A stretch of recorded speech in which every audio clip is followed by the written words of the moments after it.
Scan now. Meet Sovi, your new AI study buddy. Economic profit looks tricky, but this one is fast. Use the cost pieces they gave you, build total cost, then compare it with revenue.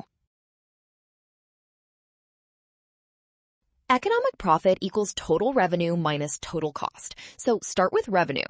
Price is $12 and output is 60 units, giving 12 times 60 or $720.